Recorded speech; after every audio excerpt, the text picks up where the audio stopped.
Okay, so nanowiresensor project. You know, when you talk about sensors, then what you need is typical sensor consists of a surface which has some selectivity, impedance spectroscopy, cyclic voltammetry, and potentiometric. And potentiometric, that's what we are doing. But we're doing it by using a simple transistor, field effect transistor, which has an open gate structure, and it's open to the environment, and in our case will be open to the liquid environment. And there will be, I mean, so fully open, there's this green part, there needs to be some protection, which in our case will be aluminum oxide or hafnium dioxide. And then there will be electrodes, reference electrode and counter electrodes, and you can gate this channel in the transistor either by the back gate here, there's also a high doped back region, or by this electrode, which we call the liquid gate electrode. Now if you look at the transistor characteristics, so this is a p-type transistor here, this is called the transfer characteristics as a function of the gate voltage, in this case back gate voltage, then on the left will be accumulation and here will be depletion, so you have this increase of current to negative gate voltage, and now if you absorb some, in this case negative ions on the surface, this acts like a gate and shifts the transfer characteristic as I indicated here, and if you have more ions it shifts more. So this shift is our signal, so that's what we are going to detect. And we use these transistors, not as large electrode transistor, we want to implement them in small, nanoscaled, nanowire transistors. Okay, so the consortium consists now of people doing functionalization, knowing something about the solid state liquid interface, people that can fabricate nanowires or transistors, and then also some other that know how to integrate this and make a system out of it. And now also the pleasure that Sensirion on the Matthias Schreif, and I can just already tell you that if you want to work in sensor, in industry, it's a growing business. It's growing so tremendously that they have plenty, they can hire everybody inside here. So please, if you are interested to go into this business, write an email to Sensirion, go to the website and look it up. Okay, so we fabricate nanowires. Our working horse is nanowires in silicon.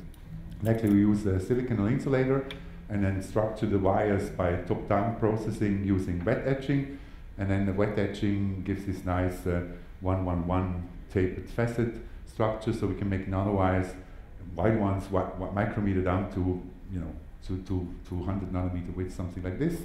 The contacts are implanted, and then there is an alloyed metal contact, and everything is sealed with an SO8, having liquid channels open to the nanowires.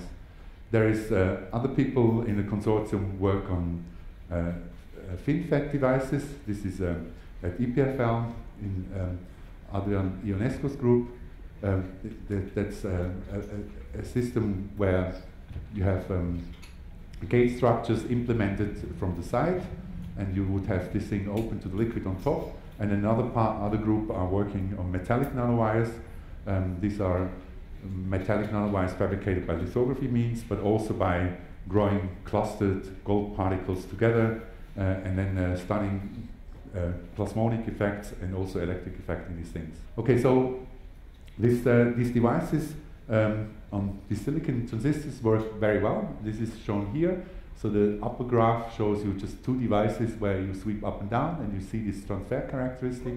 And since there are two devices, this shows you that you have nice reproducibility. There's almost no hysteresis.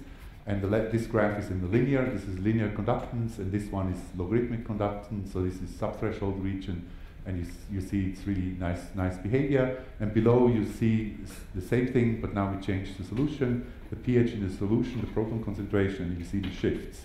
And so you can use this as a pH sensor.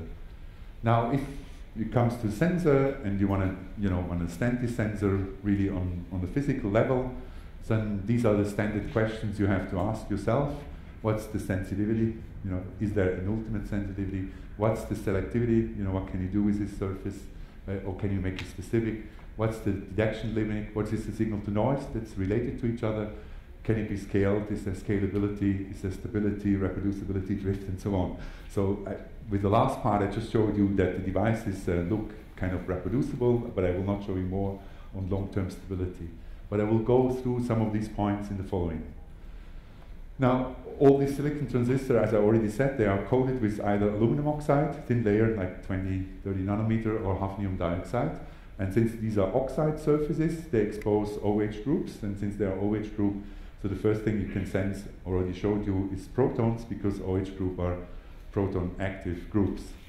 And people have been using this fact for already commercial products, where you can use such silicon transistors as pH sensors, but these are just large electrodes, like 100 micrometer scale area. I mean, 100 micrometer times 100 micrometer. Now we will going to do this on small nanowires, but before it's really, because I have much more time, so I can also go a little bit into the physics. Okay, so let me explain you how this works. So you have in this case a silicon oxide surface, just to explain it.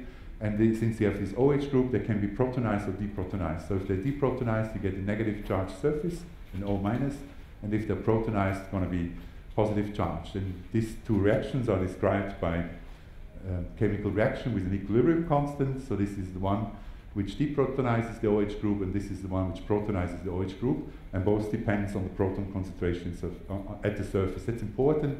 What enters here is the proton concentration right at the surface. Now you have the surface going to be charged. It can be positive charge, it can be negative charge. And there's another equation which counts now just the sum of all OH groups. They can be either neutral as OH group, or they can be positive charge or negative charge. And the sum is the number of groups you have on the surface. So this is the third equation. And now you can go and calculate the surface charge density. This is just the number of positive charge minus the number of negative charge one. You can express this by this equation just by the proton concentration of the surface.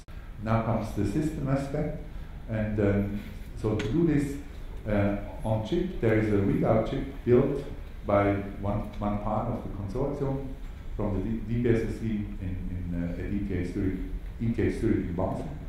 Okay, and this CMOS chip is built like this. It can read 16 wires, so you can drive the voltage, source drain voltage of 16 wires, and can read out the current of these 16 wires in two different ways. So there's either a sigma delta modulator or a current to frequency converter, and then it goes on an FPGA board and then on a PC. So this is the chip, and this chip is now on this socket here, this PCB board, and this is the other one, our nanowire device thing, and this is all put together. Now they made actually the video, so that's why I wanted to get here, so at least it also works. Unfortunately, without sound yet. It would be good if there's some sound here.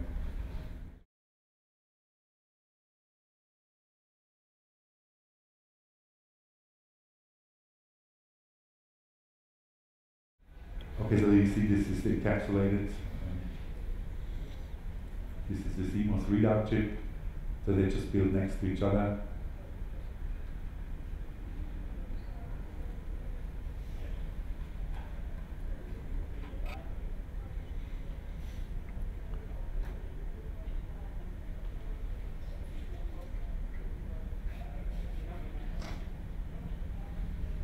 I have to add some liquids against the computer. So sweeping gate voltages to measure the threshold here. Now they're going to add some liquid. So these are buffer solutions, standard pH 7, pH 4, and there's no repump, so use a syringe to suck in solution and meshes.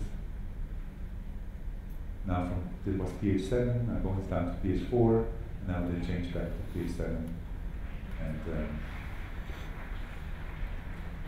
I mean, it doesn't look super fast now, but the principle is can measure in parallel now 16 wire, not sequentially, and it's working. See, and also you see it goes back, it's reproducible, and works. Okay, and that's exactly my last slide.